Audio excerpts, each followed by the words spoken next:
सो बेटा in the last class हम लोगों ने देखा था कि कोई भी चीज हम लोग ऊपर लेके जाते हैं नीचे लेके आते हैं तो उस पर क्या फर्क पड़ता है, राइट। और हमने देखा था कि अगर सिर्फ एक्सेलरेटेड ऐसे करते हैं तो क्या फर्क पड़ता है, राइट, जिसमें डब्बा टूट गया था ऊपर से फेंकने में, सारी चीज हम लोगों ने लास्ट क्लास में देखी थी, राइट। लेकिन आज जो है हमारे पास बहुत सारी तो चीज नहीं है, बस उसका छोटा सा एक पार्ट रह गया था कि अगर हम लोग उसको सोचो ऐसे फेंकते हैं कि किसी एंगल पे, मतलब हमने फेंकूंगा नहीं, बता रहा हूँ तुम्हें, ऐसे करके ऐसे फेंक दिया किसी एंगल पे जो है ऊपर चला जाए तो कितने एंगल पे वो गया होगा इसका पता कैसे लगाएंगे। तो अगर हमें G और A की वैल्यू पता पड़ जाए तो हमारा काम चल जाएगा। यानी क्या, G तो हमें पता ही है, बस ये पता पड़ जाए कितना एक्सेलरेशन है तो हम लोग उसका एंगल ही बता सकते हैं कितने एंगल से फेंका गया होगा। कैसे, तो अगर मैं इस बात का पता लगाने जाता हूं तो आप ऐसा कह सकते हैं कि सर आपके पास जो tan थीटा की वैल्यू होती है वो किसके इक्वल आती है, y axis upon x axis के ऊपर। भाई अगर मैं किसी चीज को ऊपर फेंक रहा हूँ और मेरे को थीटा मालूम करना है तो उसका y axis upon x axis करूंगा tan थीटा हो जाएगा कि p अपॉन b बनता है वो, राइट। अब अगर मेरे को इसको ऐसे लिखना है तो बस एक चीज बता दो, क्या मैं इसको ऐसे लिख सकता हूँ, is equals to dp by dx upon dp by dy। देखो दोनों टर्म में multiply and divide by dp कर दिया है और देखो अब भी अगर मैं रखूंगा dx नीचे आ रहा है, फोर्थ टर्म dy है, dy ऊपर पहुंच जाएगा, ये बिल्कुल बराबर है, राइट, है ना। अच्छा अब आप लोगों को पता होना चाहिए x के केस में, अब क्योंकि बॉडी कहां जा रही है, ऊपर जा रही है ना, यानी कि एक्सेलरेशन टू ग्रेविटी में a ऐड होगा, ये बॉडी ऊपर जा रही है, ऐसे फेंका है ना मैंने, और हॉरिजॉन्टल डायरेक्शन में जा रही है, और आपको पता है हॉरिजॉन्टल डायरेक्शन में a क्या रहता है, हमेशा कांस्टेंट रहता है।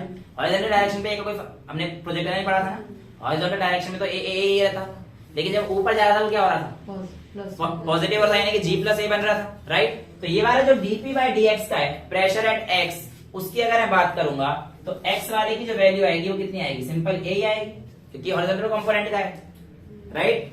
और जो y वाले की आएगी ये कितनी आ जाएगी बेटा, g प्लस ay कह दो, जो तुम्हारा ऊपर जा रहा है उसमें एक्सेलरेशन किधर है, ये देखो ये वाला जो हमारे पास dp ओवर dx है ax के भी इक्वल था ना, क्लास में देखा था हमने लास्ट क्लास में, dp over dx is equal to a, right. तो यहां से वही लिखा है मैंने, dp ओवर dx मैंने ax लिख दिया है इस बार, और dp ओवर dy को मैंने g प्लस ay लिख दिया। तो ये सारी कहानी आप लोगों को पता रहनी चाहिए, राइट। एक आपके पास आता है कि अगर किसी क्लोज कंटेनर में अगर हम लोग उसको भगा दें, ये क्लोज कंटेनर है और इसको मैंने एक्सेलरेशन दे दिया, आपसे पूछता है क्योंकि अभी चल रहा है ना, मूव कर रहा है, राइट, अभी मूव कर रहा है और आपसे कहता है कि इस a पॉइंट पर जो आपका प्रेशर है वो कितना है, if it is situated at height h, right. Now देखो यहाँ पे अगर मैं मान के चलूं प्रेशर P नॉट है, यहाँ पे इसकी सरफेस P नॉट है, तो क्या इस P नॉट का इस A पॉइंट पर कोई फर्क पड़ेगा, तो आप क्या, नहीं सर नहीं पड़ेगा। रीजन क्या है, रीजन क्या है, क्योंकि बेटा ये क्लोज कंटेनर है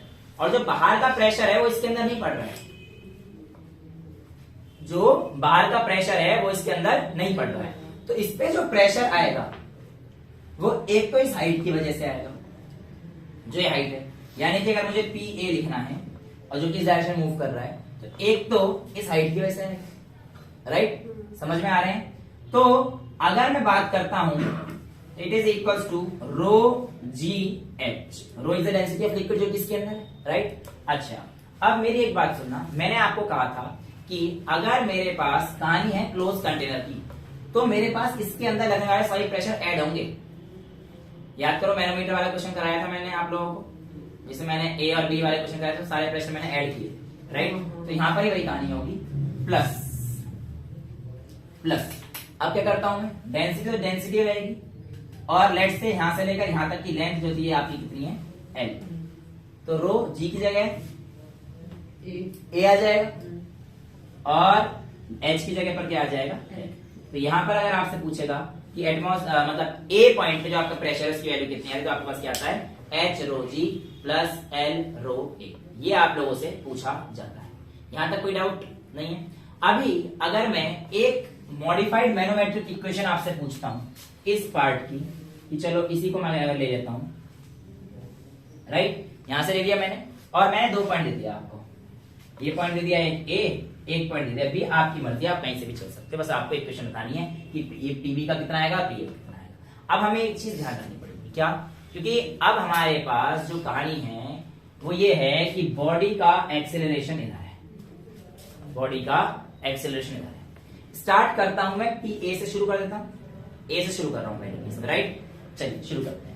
यहां से ए से शुरू किया तो इस पर कोई ना कोई प्रेशर रहा होगा, ओपन है, ओपन है, इस बार क्लोज नहीं है ट्यूब। ये तो मैं एक लाइन बता रहा हूं ना, इससे प्रेशर कितना आएगा, ये तो आपको समझ में आया ना केस कौन सा है, एक्सीलरेटर वाला केस, राइट। तो इस पॉइंट पे प्रेशर आ रहा होगा, जो भी आ रहा होगा मुझे नहीं पता, मैं कह दूंगा let's say it be P A, right. हाँ, जो भी प्रेशर है ए पॉइंट पे मैंने पी ए ले लिया, चाहे वो एटमॉस्फेयर है कोई भी, मुझे उससे मतलब नहीं है, बट पी ए है।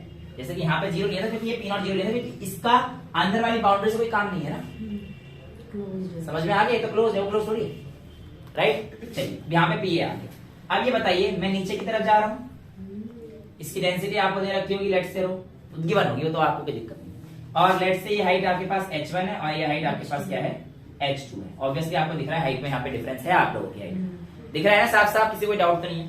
तो यहाँ पे आ जाएगा पी ए प्लस, क्योंकि नीचे जा रहे हैं, रो टाइम्स जी h1, ठीक है। अब ध्यान सुनिएगा, आप लोग क्या गलती करेंगे कि आप लोग यहाँ पर माइनस रो जी h2 लेंगे। भाई आप अगर ये तो सीधी बात है, माइनस लोग या नहीं पहले तो ये नहीं पता, पर हम ऊपर जा रहे हैं तो माइनस हो गए तो आपको पता है, राइट। तो यहाँ पे लिखोगे minus rho ji h2 is equals to P B. ये सिखाया था मैंने आपको, मैथमेटिकल इक्वेशन है। लेकिन अभी रुक जाओ, एक केस आप लोग भूल रहे हो। क्या भूल रहे हो? ये भूल रहे हो कि इस समय पर हमारी बॉडी क्या कर रही है, एक्सेलरेट कर रही है। और जब एक्सेलरेट कर रही है तो हॉरिजॉन्टल डायरेक्शन में कुछ ना कुछ चेंजेस होंगे, उसको आपको लेना पड़ेगा। अब वो क्या होगा, तो आप कहोगे सर यहाँ पर हमारे पास प्लस रो, अगर इसकी लेंथ दे रखी है एल, तो rho L A is equals to P. समझ में आया? लेकिन रुको, ये भी गलत है। ये क्यों गलत है? आपको क्या बताया था, जिस तरफ एक्सेलरेशन होता है अगर आप उस तरफ ही जा रहे हो, अभी आप देखो ना जैसे इधर ही जा रहे हो ना, तो उस समय पर हमारे पास ये क्या होता है, डिक्रीज होता है ना प्रेशर, क्योंकि हमारे पास हाइट क्या हो रही है, डिक्रीज हो रही है। तो इसलिए हमारे पास ये वैल्यू क्या आएगी, माइनस। तो ये आपके पास फाइनल इक्वेशन बन जाएगी। अगर इस तरीके के क्वेश्चन आएंगे तो आप इस तरीके से सॉल्व करेंगे। हालांकि बोर्ड्स में और नीट में अगर टफ लेवल बनाओ तो बनाएगा, वरना जेई के लिए ही जनरली ये क्वेश्चन बनाया जाता है।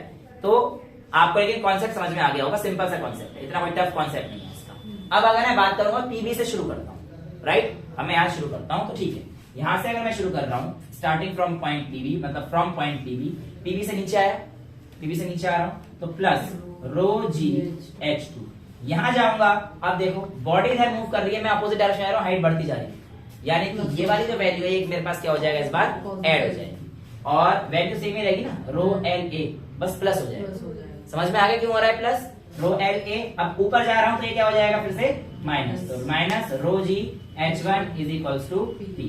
तो ये आप लोगों के पास छोटे मोटे कॉन्सेप्ट इस टॉपिक से रह जाते हैं। समझ में आया? आप ऊपर जा रहे हो तो रोजी, तो मैंने माइनस लिया, ऊपर जाने पे माइनस लेते हैं ना, एक क्योंकि ऊपर के साथ हमारे पास प्रेशर डिक्रीज होता जाता है, ठीक है। तो आपको दम ज्यादा लगाना पड़ेगा काम करने के लिए। देखा होगा जब आपने पाइप में फूंक मारा था, लगी भी नहीं थी, यहां से यहां तक गई थी बस, है। चलिए सुट्टा कम भी अगर, चलिए कौन सी पीती है बेटा? महंगी हो रही है आजकल। महंगी हो रही है, कौन सी पीती है? ये पता नहीं है, कम से कम एक नाम तो पता रखा कर, कहीं ऐसे कशन वशन मारना हो, क्लब में गए हो। कौन सी पीढ़ी की बात नहीं हो रही। अरे 500 का बंडल थोड़ी है, वो तो उसकी जेब में पड़ी होगी, ऐसे मत किया करो, सस्ती वाली महंगी किया करो। आप दिला दो, मैं दिला दूंगा, पहले बड़े तो हो जाओ 18 के। चलिए सर 18 के बाद कर सकते हैं, दादा को जब तक ना करो तब तक अच्छा है। चलिए आगे आते हैं। एक चीज और पढ़ी होगी आप लोगों ने, स्पेसिफिक ग्रेविटी, ठीक है। स्पेसिफिक ग्रेविटी है कुछ भी नहीं, एक डायमेंशनलेस क्वांटिटी है, प्योर स्केलर क्वांटिटी है, जो हमारे पास कैसे आती है, it is defined as the ratio of relative density of any substance, किसी भी सब्सटेंस का, upon relative density of water. Generally अगर मैं वाटर की भी बात करूंगा तो ये कितने पे काम करेगी, 4 डिग्री सेल्सियस पे काम करने वाली कहानी को हमारे पास इस तरीके से बताया जाता है, ठीक है। तो स्पेसिफिक ग्रेविटी देखो डायमेंशनलेस क्यों है, क्योंकि दोनों ही सेम क्वांटिटी है बेटा, relative density upon relative density तो डायमेंशनलेस हो जाएगा, इसलिए specific gravity is a dimensionless quantity. समझ में आता है क्यों डायमेंशनलेस? और ये हमारे पास एक स्केलर क्वांटिटी है, ये आपके पास रहता है। अब एक छोटा मोटा क्वेश्चन दे देगा कि भैया यूरिन की स्पेसिफिक ग्रेविटी 1.004 है। जब आप यूरिन टेस्ट कराते हो तो उसमें आता है ना स्पेसिफिक ग्रेविटी, ऐसे नापते हैं, यूरिन लिया जो आपने दिया था और उसको देख लिया वाटर के रेस्पेक्ट में उसकी डेंसिटी कितनी है, तो आपकी स्पेसिफिक ग्रेविटी आ जाती है। अगर इससे ऊपर है तो दिक्कत है, इससे नीचे है तो दिक्कत है। ठीक है, तो ये चीज हमारे पास सिंपल सा स्पेसिफिक ग्रेविटी निकालने का फॉर्मूला होता है। तो आपके पास कोई भी सब्सटेंस है, कोई भी लिक्विड है, तो उसकी लिक्विड रिलेटेड डेंसिटी यहाँ पे डाल देना और वाटर से डिवाइड कर देना, आपके पास उसका आंसर आ जाएगा। ठीक है, ये कहानी क्लियर है। अब आते हैं अपने पास सबसे सुनी हुई कहानी आर्किमिडीज। सुनिए, यूरेका यूरेका यूरेका है। तो बेटा अब जो हमारे पास अगला टॉपिक आने वाला है वो आएगा आर्किमिडीज साहब का, यानी कि आर्किमिडीज प्रिंसिपल। आर्किमिडीज प्रिंसिपल वैसे तो आप लोगों ने क्लास 9 में ही पढ़ा होगा, है ना, और 9th क्लास में पता नहीं तुम लोगों ने पढ़ा होगा या नहीं, क्योंकि तुम लोग कोरोना पीड़ित बच्चे हो, तो रिलेटेड पोर्शन था, मैं समझ सकता हूँ, है ना। तो क्या कहता है आर्किमिडीज प्रिंसिपल, ये जान लेते हैं। ये कहता है कि अगर मान के चलो आपको एक फोन का वॉल्यूम निकालना है, तो आपको पता है कि इस फोन का वॉल्यूम कितना निकाल लो, है ना, लेकिन किसी एक पत्थर का जो मतलब अनइवन सा है, उस पत्थर का वॉल्यूम निकालना है तो कैसे निकालोगे? ऐसे तो मुश्किल हो जाएगी, या तो उसका एक एलिमेंट लेके फिर वो लगाओ, एलिमेंट का इंटीग्रेशन करो, वो सारी चीजें हैं ना, वो तो बड़ा पंगा हो जाएगा। तो आर्किमिडीज साहब को एक आइडिया आया और उन्होंने अपना एक नया लॉ दे दिया। उन्होंने कहा किसी भी बॉडी का वॉल्यूम बराबर होगा जितना उसने पानी डिस्प्लेस किया है उसके। मतलब आप एक बीकर को, जैसे कि अगर मैं इसको पूरा, मैं करा नहीं चाहता तो ठंड हो रही है बहुत ज्यादा, मेरा हाथ पानी जाए, इसको मैं यहाँ तक पूरा भर देता हूँ, ठीक है, और कोई एक पत्थर डालने पर जितना पानी बाहर गया उसको आप एक पेन में ले लेना, मतलब नापने वाले यंत्र में ले लेना, और उसके बाद उस वॉल्यूम को मेजर कर लेना। जितना उसका वॉल्यूम आएगा वो किसका वॉल्यूम होगा? पत्थर का, यानी कि जो आपने उसमें डाला। यहां तक चीजें क्लियर है। तो यानी कि इसकी अगर मैं स्टेटमेंट लिखूंगा, the weight of an object is equal to the amount of water displaced by it. समझ गए ना तुम कहानी? तो रिकॉर्ड तो खरीद पता है, हम बच्चे को समझने की जरूरी है, समझना जरूरी है कि जिसका भी वेट है, किसी भी सब्सटेंस का जो वेट है वो किसके इक्वल होता है? कितना उसने वॉल्यूम डिस्प्लेस किया, राइट। इतनी चीज समझ में आ रही है। अब मैं आप लोगों को एक चीज अगर करके दिखाऊं, तो पहले तो इस ईंट को बाहर निकाल देते हैं। इस ईंट से भी काम है, दूर कहीं रख देते हैं, कोई दिक्कत नहीं। अभी देखेंगे इस ईंट का काम। एक काम करते हैं, ये मेरे पास एक बॉटल, राइट। अब आज तो विशु फेमस होगा, आज विशु फेमस हो जाएगा, चैनल तो चलता नहीं, 2 व्यूज आते हैं। कोई बात नहीं, तुम्हें समझ में आ रहा है। इसे पकड़, अच्छा इसे मैं पकड़ लेता हूँ। चेहरा तो दिख नहीं रहा, इसका चेहरा नहीं दिख रहा। अबे इधर आ, इतना ऊपर है, नीचे हो जा, नीचे हो जा, नीचे हो जा, नीचे हो जा, अब दिखना चाहिए। अबे नीचे ना, थोड़ा सा अब देख। तेरे को क्या करना है, इस पानी के अंदर इसको दबा डालना है, डाल, ऐसे डाल, दबा इसे। तो क्या महसूस हो रहा है? कुछ महसूस हो रहा है? प्रेशर। क्या फोर्स हो रही है? प्रेशर। नीचे से कोई फोर्स लगा रहा है क्या? अंदर कोई मुजरिम छुप के बैठा है? ऐसा तो नहीं है भाई कोई मुजरिम छुप के बैठा हो अंदर, ऐसा तो है नहीं। या कोई नीचे छुप के बैठा हो, या इस बाल्टी के नीचे कोई इनविजिबल आदमी हो। क्यों निकाल रहा है बाहर? ठंड पड़ रही है तो मैं मत निकाल, ऊपर गरम। अबे एक बार तेज से कर दो, ना ठंड लग जाएगी, मान जाए, ऐसे मत कर, ऐसे मत कर। अच्छा, बिल्कुल सही इसने एक्सपेरिमेंट किया। मैं करवाना भी ये चाह रहा था कि बेटा अगर तू इसको ऐसे दबाता है, ठीक है, और छोड़ेगा तो ये ऊपर की तरफ बाउंस करता है। मैं भी जानता हूं। बड़ा पंगा है। वाटर प्रेशर लगा रहा है या वाटर फोर्स लगा रहा है? फोर्स लगा रहा है ऊपर। आज हम लोग इस चीज को जानेंगे कि ये वाला जो फोर्स है, जो वाटर एक्सर्ट कर रहा है और पक्का एक्सर्ट कर रहा है, क्योंकि इसको तो महसूस हुआ ना कि हाँ सर वाटर जो है फोर्स एक्सर्ट कर रहा है। वो मैं नहीं बोल रहा, उसने महसूस किया, उसने खुद बोला अपने मुंह से कि सर हाँ वाटर जो है ना ऐसा लग रहा है कि नीचे से कोई आदमी ऊपर धकेल रहा है। मैंने आदमी नहीं बोला। अरे तो मतलब समझ रहा है तो बोल देना यार, मतलब समझो कहानी को कि एक ऊपर की तरफ फोर्स लग रही है, राइट। अब वो जो अपवर्ड फोर्स थी वो क्या थी? एक अपवर्ड फोर्स थी। जो अपवर्ड फोर्स ऑफ वाटर होती है उसी फोर्स को आप क्या बोलते हो? बायोंट फोर्स। और इस फेनोमेना को क्या बोलेंगे हम लोग? Buoyancy, right. जो ऊपर होता है, हाँ, फोर्स बायोंट फोर्स, और पूरी phenomena is called buoyancy, right. अब मैंने कहा इस बात का मुझे बिल्कुल यकीन नहीं आया, तो भाई साहब मैंने अपनी जो बेल्ट है जो मैं पहनता था वो बेल्ट ढूंढी है और उससे ये पत्थर बांधा है ना पैंट ना ले ना, पैंट दूसरी बेल्ट पहन रखी है पर तुम कभी फील रखा जाता बेल्ट में यहाँ पे। हाँ नई बेल्ट लेके समझ गया ना। और अगर मेरी पैंट नीचे आई तो क्यों घबरा रहा है? उसके मुंह पानी आ जाएगा। कैमरा दिख नहीं रहा। क्या नहीं दिख रहा? पत्थर नहीं दिख रहा अरे तो पैंट नहीं दिखेगी ना। पैंट नहीं दिख तो पैंट थोड़ी दिखाने के मेरे में थोड़ा दिख रहा है। अजीब बच्चे हैं यार ये। अरे तो पैर वाली बात नीचे क्या पहनते थे? नीचे कपड़े पहनते हैं अश्लील लौटने भाई भगा हुए हैं। अच्छा आप समझ आ रहा है हमें। इसको देखते हैं। इसको मैं जो है आप लोगों को सामने कैमरा में जरा इसको लिया कैमरा को और यहाँ पर जो है मैं आपके सामने से ऑन कर रहा हूँ और इसके बाद मैं इसको जो है आपको मेजर करके दिखाता हूँ। ठीक है, यहाँ पर मैंने इसको मेजर किया है तो बेटा इसका जो स्प्रिंग बैलेंस है ये देखो कितना दिखा रहा है, कितना दिखा रहा है बताओ? दिख रहा है? बंद हो गया। कोई बात नहीं जल जाएगा, दिख जाएगा, इतना दिख जाना चाहिए इसमें। हाँ दिख गया। कितना दिखा रहा है? 0.745। देख लो भाई 0.745। अगर लाइट जल जाएगी तो मैं जो है इसको दोबारा से चेक कर लेता है। अभी तो खैर एक बार लॉक हो जाता है ये। तो अगर ये मैं इसको छोड़कर ऐसे करूंगा तो देखो 0.745 समथिंग। 0.000 अरे यार तो कर लो ना, वो तो तुम्हें बता दिया मैंने कि 0.745 पहले रिकॉर्ड हो चुका है, राइट? ठीक है, तो आपको ये दिखा कि इसने कितना वॉल्यूम मेजर दिखाया? 0.745। देखो 0.76 समथिंग दिखा रहा है, राइट? प्लस माइनस हो। अब मैंने कहा कि वाटर एक अपवर्ड फोर्स लगाता है। मैंने क्या बोला? वाटर एक अपवर्ड फोर्स लगाता है। मैं इसे हटा देता हूं, इसे रीसेट कर देता हूं ताकि मैं कोई चीटिंग ना करूं। और ये रीसेट हो चुका है और ये हो चुका है बंद, राइट?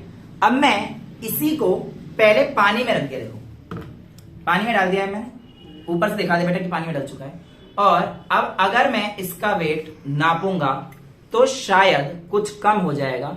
ये ऑन करूं, अभी तो 0 है ना, 0.390 आप लोगों के सामने वेट है, यानी कि पानी में पक्का कोई ना कोई एक अपवर्ड फोर्स लगा है और उसी फोर्स को हम लोग क्या बोल रहे हैं? Buoyant force. अगर ऐसा नहीं होता तो सेम आना चाहिए था, लेकिन सेम नहीं आया। और क्यों नहीं आया? क्योंकि इसके ऊपर कौन सा फोर्स लग रहा है?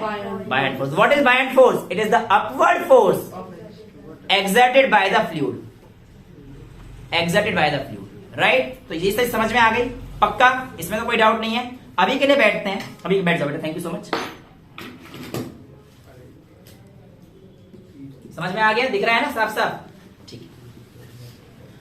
अब ये बायंड फोर्स कितनी है ये तो हमें समझ में आ गया कि यार बायंड फोर्स है। अब ये बायंड फोर्स कितनी है इसको जानने के लिए मैं ऐसे कर देता हूं कि मैंने एक बीकर ले लिया, ये बाल्टी समझ लेते हैं, राइट?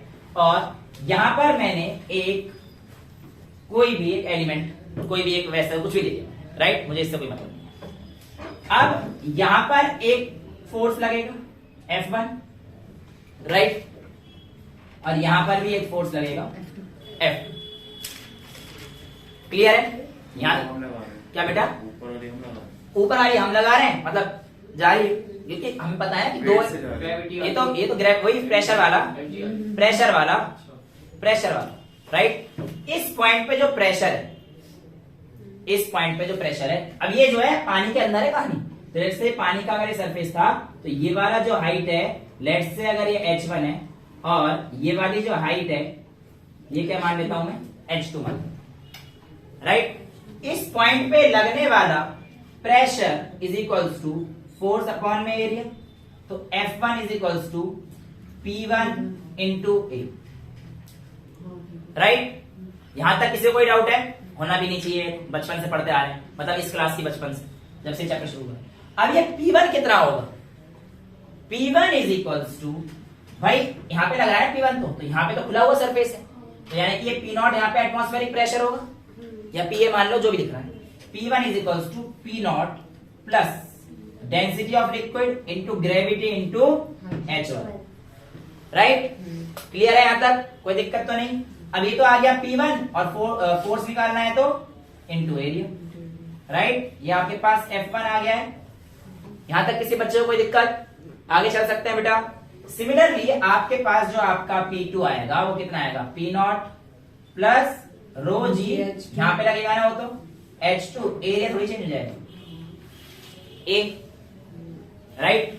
अब मुझे ये चीज पता है कि अगर मैं इसमें से इसे माइनस कर दूंगा तो मेरे पास एक नेट फोर्स आ रही है, बेसिकली वही फोर्स क्या है मेरे पास, एक बायॉन्ड फोर्स। हाँ जी, वो F1 F2 नहीं होगा? हाँ F1 F2 ये बेटा, ये F1 है, ये तो P2 की वैल्यू है। P is equal pressure equal to 4, सही कह रहा है ना, F is equal to P into A। F2 कहां पर? हाँ हाँ F2 मुन्ना है, ऊपर नहीं तो सही तो है। कहां गलत है बताओ, कहीं नहीं है, देख लेंगे कल। मम्मी गलत है। कैमरे में देखेगा। चलिए समझ में आ गए, F1 हो गया F2 हो गया। अच्छा अगर मैं आपका इसमें से इसे माइनस करता हूं, आपका इसमें से इसे माइनस करता हूं, तो F2 माइनस F1 अगर मैं करूंगा तो मेरे पास आ जाएगा rho naught sorry P naught plus rho जी H2 minus P naught minus rho जी H1। P नॉट से P नॉट गया, रो जी कॉमन ले लो, तो आपके पास यहाँ पे आ जाएगा F2 minus F1 is equals to rho times G bracket H2 minus H1। Sir एक इधर गया। क्या बेटा, कौन सा वाला? ये तो है ही, यही तो है। ऊपर का है। कहाँ कौन सा दिख नहीं रहा तुम्हें? ये रहा बेटा, ये रहा, दिखता नहीं है। अब दिख गया, अब दिख रहा है, कैमरे में दिख रहा है ना इतनी हाइट तक। हाँ चलो इसके बाद यहाँ पे दिखा देते हैं। यहाँ पर देखो बेटा, ये लेंस कार्ड चलिए, लेंस कार्ड चल रहा है भाई, उसका प्रोमो क्यों कर रहे हो, मेरा करो। यहाँ पर देखिए, यहाँ पर कहानी क्या आएगी, अब आपको पता होना चाहिए एरिया इनटू हाइट क्या है, जो H2 माइनस H1 क्या है बेसिकली, H2 में से H1 हटा दोगे तो ये वाली चीज हुई ना, समझ में आ रहा है यार। H2 इतना बड़ा है, इसमें से ये वाला हटा दोगे तो तुम्हारे पास क्या बचेगा, ये पूरा बच गया। बच रहा है कि नहीं बच रहा, समझ में आ रहा है। तो आप लिख सकते हो एरिया इनटू हाइट, इसका मतलब इसकी वॉल्यूम लिख सकते हो। तो आप लिख सकते हो आपके पास F2 माइनस F1 बेसिकली क्या है, यही फोर्स आपकी buoyant force is equals to area into height. समझ में आ गया H2 माइनस H1 क्या है, H2 minus H1 is the इसका हाइट, तो आप लिख सकते हो is equals to rho g H into A, और एरिया इंटू हाइट को आप क्या लिख सकते हो, वॉल्यूम। तो buoyant force is equals to V rho g. ये आप लोगों के पास एक छोटा सा डेरिवेशन आ जाता है कि आप, हाँ ऑब्जेक्ट की डेंसिटी आपके पास जो गिवन होगी उसके वो अलग चीज है, ये भी समझेंगे उसको। ये वॉल्यूम जो है, ये जो बायॉन्ड फोर्स है, ये जो बायॉन्ड फोर्स है, ये हमारे पास किस किस चीज पे डिपेंड कर रहा है, कितना volume of the object, density of the liquid और ग्रेविटी। यानी कि बेटा अगर मैं आप लोगों से कहता हूं, अगर मैं आप लोगों से कहता हूं कि अगर मेरे पास कुछ इस तरीके का ऑब्जेक्ट है जो कि ऐसे रखा है, ये डेंसिटी आपके पास लिक्विड है रो1, राइट, और ये डेंसिटी आपके पास रो2। पहला केस, अगर आप लोगों के पास ये कह दिया जाए कि ये जो हाइट है वो यहां पर h है, बट इसकी ये वाली लेंथ L1 है और ये वाली लेंथ क्या थी दूसरे लिक्विड में L2 ले लो, राइट।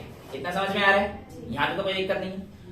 अगर मैं आपसे पूछता हूं कि अगर मैं जो रो1 का फ्लूइड है इसके बाद और डालूंगा, यानी कि इस केस के बाद और ये वाला लिक्विड डालता हूं, तो जो ये सबमर्ज हुआ है उस पर क्या फर्क पड़ेगा, समझ में आएगा।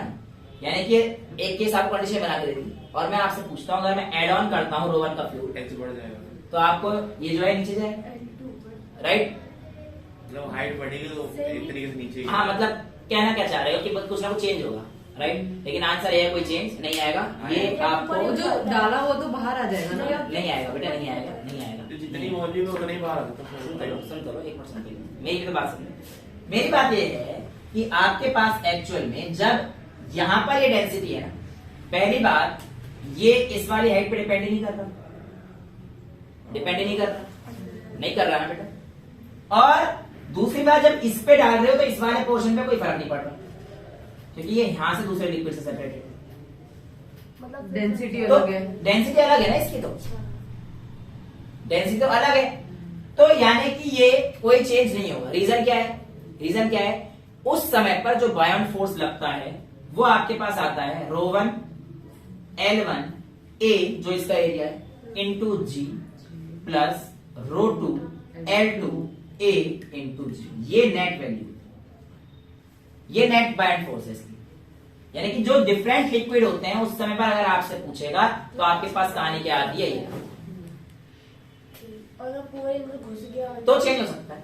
वैसा अगर उसमें कराओगे और उसमें आपने देखो ये रो पे डिपेंड कर रहा है, रो पे डिपेंड कर रहा है, ठीक है। तो one F is equal buoyant force is equals to V rho G।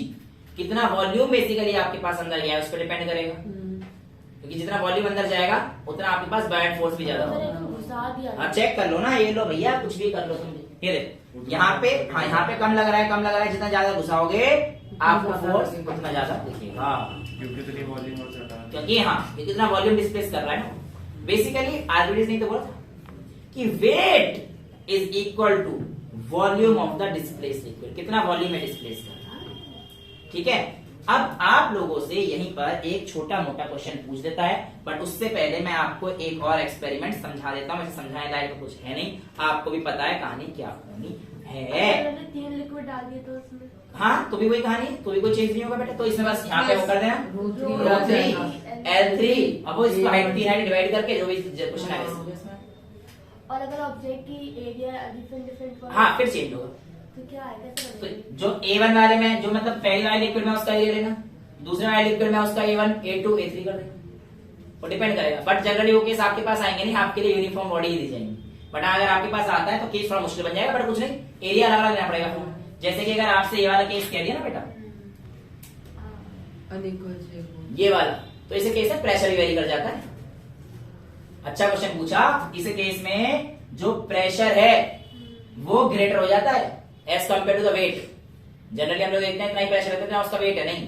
अगर ऐसे डिफरेंस आ जाता है, ठीक है, तो हमारे पास प्रेशर वेरी करता है। लेकिन वो केस थोड़ा सा क्या हो जाता है, कॉम्पिटिटिव का हो जाता है। हाँ, अगर आपको पूछना है तो आप क्लास का पूछ लेना, ठीक है, कोई प्रॉब्लम नहीं है। ऐसा केस होता है, मैं नहीं कराया है बट ये केस बन जाता है। जो आपने पूछा इससे मेरे को याद है, ठीक है, डन, इतना समझ में आया। अब जो है मैं आपको जो है एक चीज बताऊं, लॉ ऑफ फ्लोटेशन। क्या बता रहा हूं, लॉ ऑफ फ्लोटेशन।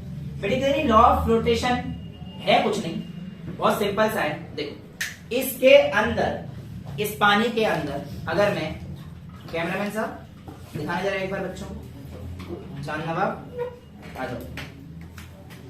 देखो कोई भी बॉडी किसी भी चीज पर फ्लोट करेगी या फिर डूबेगी, ये किस चीज पे डिपेंड करता है, डेंसिटी पर। इस बॉल की डेंसिटी शायद इस पानी से कम है या ज्यादा है, मुझे नहीं पता। मैंने इसको इसमें डाला तो ये बॉल आप लोगों की क्या कर रही है, तैर रही है। इसका मतलब इसकी डेंसिटी क्या है, कम है। लेकिन अगर यही बॉल मैं चेंज कर कर लेदर की बॉल रख देता हूं और लेदर की बॉल को इसके अंदर डाल दिया तो ये भी तैर रही है भैया। इसका मतलब उसकी डेंसिटी हमारे पास पानी से अभी भी कम है। अब मैं इसको निकाल देता हूं और अगर एक मार्कर लेता हूं, इस मार्कर को मैंने डाल दिया, ये भी तैर रहा है। यानी कि इन सब की डेंसिटी पानी पर क्या है, आपकी कम है। ह्यूमन बॉडी भी अगर जाएगी तो तैरती है, लेकिन डूबते हैं वो तो हम लोग और भी चीजें है ना। लेकिन अगर ह्यूमन बॉडी अगर सब कुछ खत्म हो जाता है ना, हवा बन के ऊपर आ जाती है। जब इंसान मर जाता है फूल जाती है, तो फूलती है। पर हाँ, ह्यूमन बॉडी की डेंसिटी कंपैरेटिवली उससे तो ज्यादा है। अब इस पत्थर की डेंसिटी देखते हैं और फायरी में अगर इसके अंदर इसे डाल देता हूं तो भैया पत्थर के ज्यादा डूब गया। यानी कि ये इसलिए डूबा क्योंकि इसकी डेंसिटी क्या है, सिंपल सी बात है, ज्यादा है। तो लॉ ऑफ फ्लोटेशन में आप, सॉरी हाँ, लॉ ऑफ फ्लोटेशन में आप लोगों के पास 3 चीजें आती हैं। केस वन, इसको नीचे रख देता हूं क्योंकि अगर गिर गया तो सर्दी हो रही है बहुत ज्यादा, ठीक है। तो केस 1, जब आपके पास, देखो मैं मान के चलता हूं sigma is the density of solid and rho is the density of liquid, ठीक है। सिग्मा किसकी डेंसिटी है, सॉलिड की, और रो किसकी डेंसिटी है, लिक्विड की। अगर मेरे पास सिग्मा की वैल्यू ज्यादा है एज कंपेयर टू रो, तो इसके केस में बॉडी क्या हो जाएगी बेटा, डूब जाएगी। बॉडी क्या करेगी, डूब जाएगी, राइट। सेकेंड केस, अगर सिग्मा कम है रो से, रो ज्यादा है, तो भैया आपने देखा बॉल वाले केस में बॉडी क्या करेगी, यहां पर फ्लोट करेगी। और तीसरा केस, जब आप लोगों के पास आएगा सिग्मा इज इक्वल शुरू हो जाएगी, इसके केस में ही बॉडी का करेगी फ्लो। ये आपको आइस का केस दिखता होगा, है ना। जनरली तो वैसे आइस फ्लोट ही करती है, आइस जनरली फ्लोट करती है क्योंकि उसकी डेंसिटी कम होती है वाटर से, आपको पता होगा ये चीज, ठीक है ना। आइस की डेंसिटी कम होती है वाटर से, लेकिन ना पता तो बता दिया, बट आइस भी फ्लोट करेगी, इसी केस में फ्लोटेशन होगा। सिग्मा इज इक्वल टू अगर रो है तो इसी केस में फ्लोट करेगी बॉडी, ठीक है। इतनी चीज समझ में आती है। अब अगर आपको इतनी चीज समझ में आ गई है तो आप लोगों के पास यहां पर एक क्वेश्चन बन जाता है। एक क्वेश्चन आप लोगों के पास जो बनता है वो अच्छा क्वेश्चन है, वो हमारे पास, अच्छा उससे पहले मैं आपको एक चीज बताता हूं, उससे पहले मैं आपको बताऊं कि आपके पास जिस तरीके से बॉडी का सेंटर ऑफ ग्रेविटी होता है, इसी तरीके से बायोन्सी भी एक होती है सेंटर ऑफ बायोन्सी। क्या होता है? Centre of buoyancy. अगर मान के चलिए ये आपके पास एक लिक्विड भरा हुआ है और इस लिक्विड में आप लोगों ने कोई भी एक ऑब्जेक्ट रख रखा है कुछ इस तरीके से, ठीक है। इस ऑब्जेक्ट की सेंटर, जब आप सीधा रख रहे हो इसे, तो इस ऑब्जेक्ट की सेंटर ऑफ ग्रेविटी और सेंटर ऑफ बायोन्सी दोनों क्या है? सेम लाइन पर है। मान के चल रहे ये सेंटर ऑफ बायोन्सी है, तो इसकी सेंटर ऑफ ग्रेविटी भी बॉडी की इसी लाइन पे है। सेंटर ऑफ ग्रेविटी हम लोग सीओजी पढ़ चुके हैं रोटेशन वाला चैप्टर में, राइट। तो ऐसे केस में हमारे पास ये नॉर्मल बायोन्ट फोर्स लगाया, इसमें कोई दिक्कत नहीं है। जब आपने बीच में रखा है तब, हाँ, जब ये नॉर्मल केस में। लेकिन अब मैं क्या करता हूँ, थोड़ा सा टिल्ट कर देता हूँ। क्या करता हूँ? थोड़ा सा टिल्ट कर देता हूँ। अगर मैं बेटा इसको टिल्ट कर देता हूँ और लेट से कि मैंने इस तरीके से टिल्ट किया इसको, बनेगा तो है नहीं मेरे से, ये हो गया, ठीक है। तो इस समय पर आपके पास जो आपकी सेंटर ऑफ बायोन्सी की लाइन है वो चेंज हो जाती है। कंटेनर टिल्ट नहीं हुआ, कंटेनर नहीं, उसको टिल्ट कर दिया, कंटेनर कर दो, कुछ भी कर दो। कंटेनर को टिल्ट करोगे तो फिर आपके पास कहानी बदलेगी नहीं, क्योंकि वो तो इसके साथ टिल्ट होगा तो एक्सिस तो सेम हो जाएगा ना बेटा, ठीक है। ग्रेविटी डिफरेंस होगा तो वहां भी चेंज होगा, वहां भी बता देते हैं, वहां पे भी चेंज होगा, वहां वो भी बता देता हूं अभी क्या होगा। तो यहाँ पर देखो, यहाँ पर दो केस बनते हैं, यहाँ पर दो केस बनते हैं। अगर आप किसी भी एक लिक्विड को थोड़ा सा ऐसे करके छेड़ोगे ना तो वापस उस जगह पर जाता है। करके देखना, घर पे जाके मग्गा को अगर आप टेढ़ा करोगे, यहाँ पे मग्गा नहीं दिखा सकता ना, समझ जाना एक बार। अगर थोड़ा टेढ़ा करोगे तो मग्गा वापस उस जगह पे जाना चाहता है, राइट। तो इस समय पर अगर आपके पास मान के चलो सेंटर ऑफ ग्रेविटी यहाँ पर है और ये सेंटर ऑफ बायोन्सी वाली लाइन होती है, उस लाइन को मतलब उस पॉइंट को हम लोग कहते हैं मेटा सेंटर। क्या बोलते हैं? Meta centre. दोनों अलग अलग जगह हो जाएंगे। हाँ, अलग अलग जगह। सेंटर ऑफ ग्रेविटी आपके पास इस बार क्या है, थोड़ी सी अगर नीचे है, और सेंटर ऑफ बायोन्सी यानी कि मेटा सेंटर वाले पॉइंट पे हमारे पास ऊपर की तरफ है। तो ऐसे केस में हमारा जो इक्विलिब्रियम आएगा ये स्टेबल इक्विलिब्रियम है जब ऊपर होगा मेटा सेंटर, ठीक है। इक्विलिब्रियम कैसा आएगा? इक्वल होगा ना, इक्वल होगा, और बॉडी हमारे पास वापस अपनी ओरिजिनल पोजीशन पे ऐसी चली जाएगी, ठीक है। समझ में आएगा। लेकिन अगर केस थर्ड, आपके पास जो आपका मेटा सेंटर है वो आपके पास सेंटर ऑफ ग्रेविटी वाली लाइन से नीचे जा रहा है, सेंटर ऑफ ग्रेविटी वाली लाइन से नीचे जा रहा है। अब बेसिकली होता क्यों है ऐसा, ये भी जान लेते हैं। देखो, पहले केस में लेता हूं जो ऊपर था, ठीक है, ये ऊपर। अब ऑब्वियसली बात है, लिक्विड पे बायोन्सी फोर्स लग रही है, वो कहां पे लगेगी? हमारे पास ऊपर, ये तो ऊपर लग रही है। और इस बॉडी का ये वाला जो वेट था सेंटर ऑफ ग्रेविटी पे, क्योंकि मैंने आपको बताया था कि पूरी बॉडी का मास हम लोग कहां पे मान के चलते हैं कि उसके सेंटर पे। ये फोर्स कहां पे लग रहा है? नीचे लग रहा है, राइट। अब आपको पता है कि ये वाला जो फोर्स है ये क्या है? ज्यादा है अपवर्ड फोर्स, ये तो देखा आप लोगों ने, बायोन्ट फोर्स कब ज्यादा है ना। तो अपवर्ड फोर्स जब ज्यादा है, एक फोर्स ऊपर लग रहा है एक फोर्स नीचे लग रहा है, तो उन्होंने क्या बना लिया? कपल, तो रोटेट करेगा। और यही कहानी होती है कि रोटेट होके इस तरफ जाना चाहता है, वरना क्यों जाता है रोटेट होके? क्योंकि वहां पे कपल बन जाता है, किसका? बायोन्ट फोर्स का और एमजी का। ये देखो, ये लग रहा है एमजी नीचे, ये लग रहा है वी रो जी के ऊपर, बायोन्ट फोर्स। पर आपने कहा भी स्टेबल इक्विलिब्रियम। हाँ, स्टेबल इक्विलिब्रियम में तब हो, इस कंडीशन में होता है स्टेबल, मतलब ये अब वापस ऐसे जाएगा, वापस सीधा। हाँ, बिल्कुल सीधा होके आराम से वापस चला जाएगा, ठीक है। तो यानी कि स्टेबल इक्विलिब्रियम का केस है। लेकिन अगर मान के चलो आपका ये पॉइंट नीचे की तरफ होगा, ठीक है, और इसका अगर वो फोर्स तो ऊपर ही लगना, बायोन्ट फोर्स, राइट। लेकिन इस बार क्या होगा कि आपके पास जो इधर की तरफ घुमा रहा था, इधर की तरफ घुमाएगा। देखो, पिछली बार जब आपका फोर्स यहाँ पे लग रहा था इस पॉइंट पे, तो ये इस तरफ घुमा रहा है, समझ में आ रहा है? ये इस तरफ घुमाएगा अब जब ये पॉइंट इस पॉइंट पर है, यानी कि मेटा सेंटर यहां पर है, तो इस तरफ तो ये क्या चाहेगा, इस तरफ घुमा, और इस तरफ ये ज्यादा घुमा नहीं सकता। ये ऑब्वियसली बात है, इसका एमजी का मेजर पोर्शन ऊपर की तरफ। तो इस समय पर क्या होगा, ये अनस्टेबल इक्विलिब्रियम पे आएगा, पहला केस समझ में आया। और दूसरा, ये चीज ऐसे नहीं जाएगी, उछल उछल के जाएगी, टॉपल करेगी। इसको क्या बोलते हैं ना, टॉपल। टॉपल का मतलब होता है कोई चीज ऐसे ऐसे उछल के भी जाएगी। स्मूथ, जैसे पिछले वाले केस में स्मूथ नहीं गया था, लेकिन इस बार कैसे जाएगा, विद टॉपलिंग, टॉपलिंग शो करेगा। ठीक है, समझ में आया इतनी चीजें, यहां तक तो कोई दिक्कत नहीं है। तो ये आपके पास एक छोटी सी कहानी होती है। एक और चीज आपसे पूछते हैं, एपरेंट वेट क्या होता है, क्या होता है, एपरेंट वेट, यानी कि बॉडी का एपरेंट वेट कितना होता है। तो एपरेंट वेट की बात करते हैं।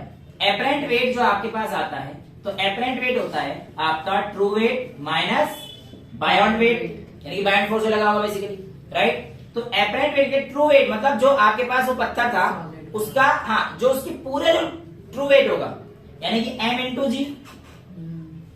मैं मान के चल रहा हूं मेरा सॉलिड का डेंसिटी क्या है, सिग्मा है।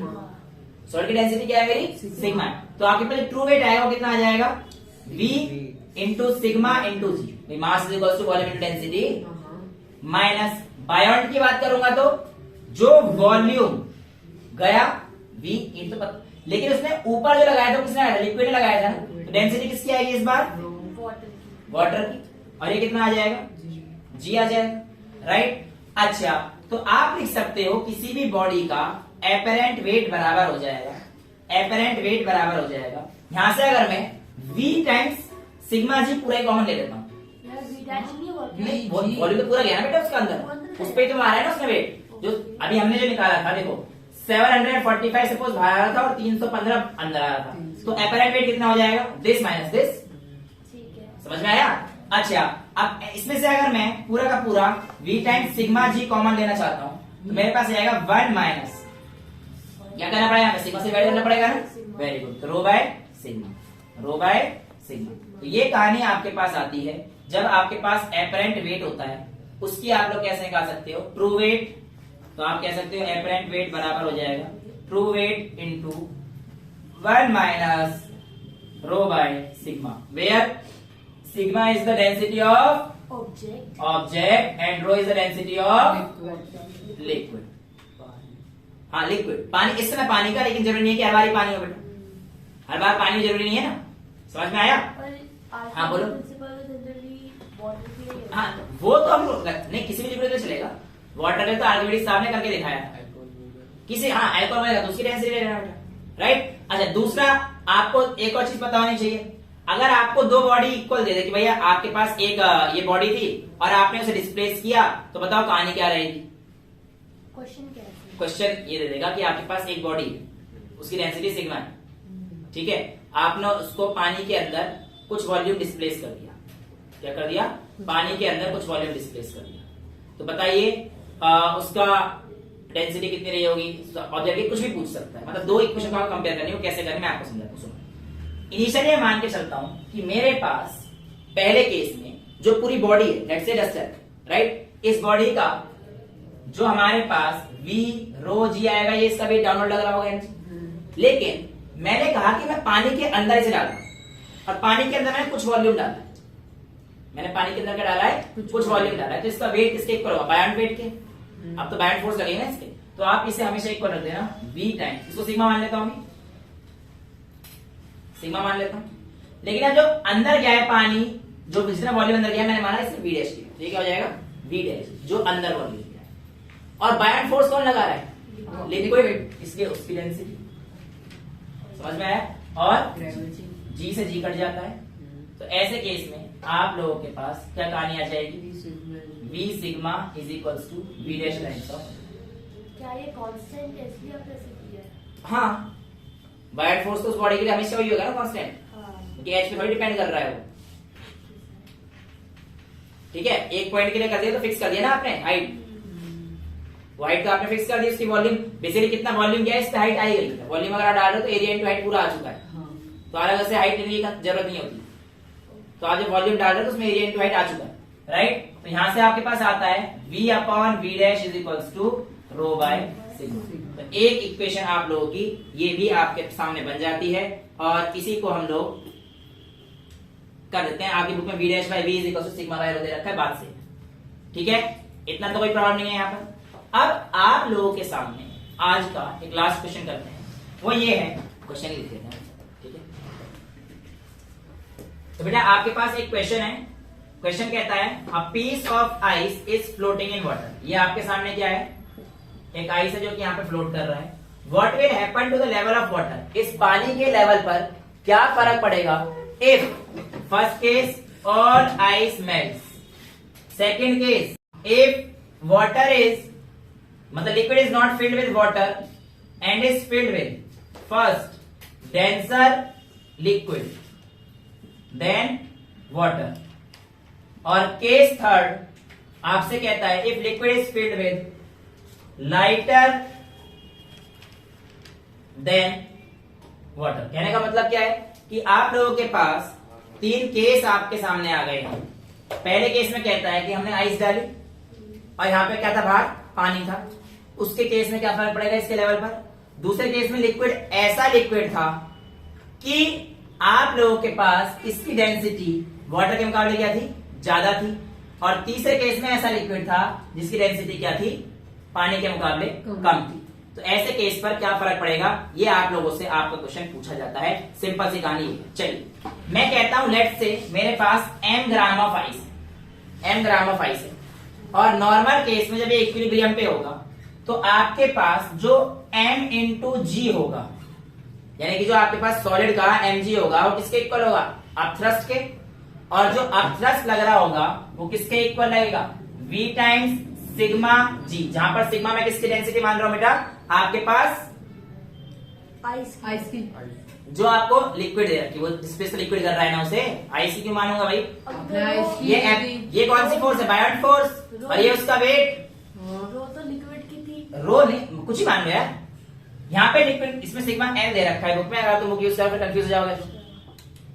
तो sigma L is the density of liquid. अब ऑब्वियसली बात है ना यार, ये जो फोर्स नीचे लगा रहा होगा, ये फोर्स कोई चीज ऊपर लगा रही होगी, समझ पा रहे हो कहानी को। तो ये तो गया इससे, ये तो गया, तो यानी कि आपके पास, और ये देखो जब ये आइस मैंने इसमें डाला तो ये वाला जो वॉल्यूम है ये कौन सा है, वॉल्यूम डिस्प्लेस्ड, राइट। इसमें कितना वॉल्यूम डिस्प्लेस किया होगा, ये वीडी लिख देता हूं, इधर इक्वल क्यों आए, क्योंकि बेटा इक्विलिब्रियम की कंडीशन लेके चल रहा हूं, और इक्विलिब्रियम कंडीशन में जो इसका वेट होगा वही, अब ये तो समझाया था आपने एट इक्विलिब्रियम, जब sigma is equal to L हो जाता है, ठीक है, बुक में इसमें। हाँ जी।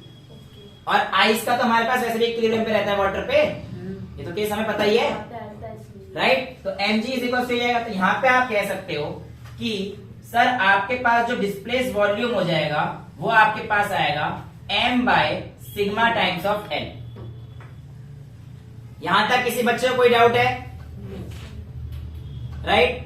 अब जब वो हमारे पास धीरे धीरे मेल्ट होगा तो पूछे now if m gram melts completely, m gram melts completely, तो हमारे पास क्या होगा, वो कुछ फॉर्म होगा, कुछ फॉर्म होगा, यानी कि मैं कहता हूं लेट्स से कि वो वॉल्यूम फॉर्म होगा, वी है कितना वॉल्यूम, आइस मेल्ट होगा कुछ ना कुछ तो वॉल्यूम बनाएगा ना, लेट्स से वो वॉल्यूम वो कितना होगा, mass by density of water,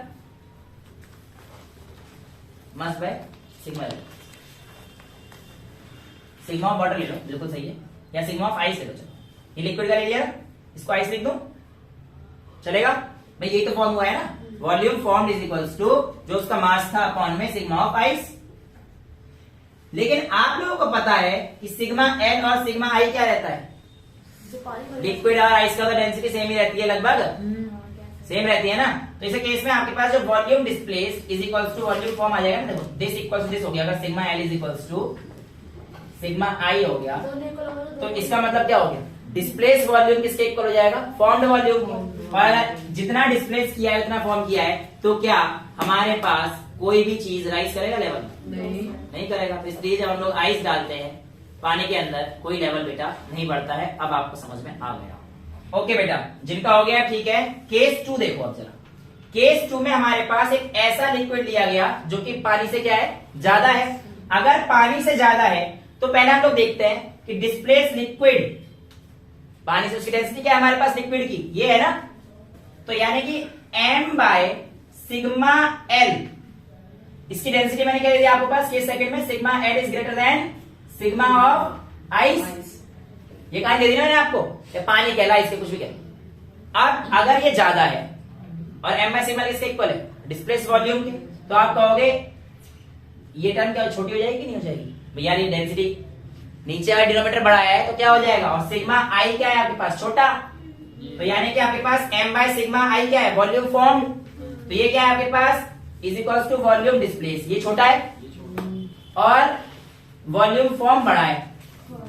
कहने का मतलब क्या है कि जब ये नीचे आ रहा है, इधर देखिए एक बार प्लीज, जब ये नीचे आ रहा है तो इसने जितना डिस्प्लेस किया वो क्या है कम है, और जितना पानी बनाया वो ज्यादा है, तो लेवल क्या हो जाएगा राइज हो जाएगा। यानी कि जब आप लोग वाटर की जगह पर ऐसा लिक्विड रखेंगे जिसकी डेंसिटी ज्यादा है, तो आपका वॉल्यूम क्या हो जाएगा बढ़ जाएगा, राइज कर जाएगा। समझ में, देखो दोबारा केस देखो यार, ये सिंपल सा केस, m बाय सिग्मा, ये वाली टर्म क्या है छोटी, तो डिस्प्लेस वॉल्यूम कम है, ये वाली टर्म बढ़ी है उसके हिसाब से।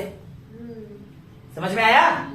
लेकिन तीसरा केस आपसे कहता है कि आपके पास इस बार सिग्मा आइस बड़ी है as compare to sigma liquid, यानी कि इस बार जो आपका वॉल्यूम फॉर्म्ड है आइस ज्यादा है, ये कम हो जाएगा, और डिस्प्लेस ज्यादा कर दिया, यानी कि समझ लो गया तो इतना बनाया इतना सा, जब डिस्प्लेस किया तो घटेगा ना, फॉर्म कम हो रहा है, डिस्प्लेस ज्यादा है फॉर्म कम हो रहा है, जब फॉर्म कम हो रहा है डिस्प्लेस ज्यादा है तो लेवल क्या हो जाएगा हमारे पास डिक्रीज हो जाएगा। तो ऐसे केस थर्ड में हमारे पास क्या हो जाएगा डिक्रीज। तो ये तीन केस होते हैं, ऐसे केस में सेम, इस केस में क्या हो जाएगा इंक्रीज, और इस केस में क्या हो जाएगा डिक्रीज। क्वेश्चन बन सकता है, अच्छा क्वेश्चन था। आज के लिए इतना ही रखते हैं, अगली क्लास से अगली टॉपिक पढ़ेंगे। That's all for today, thank you so much.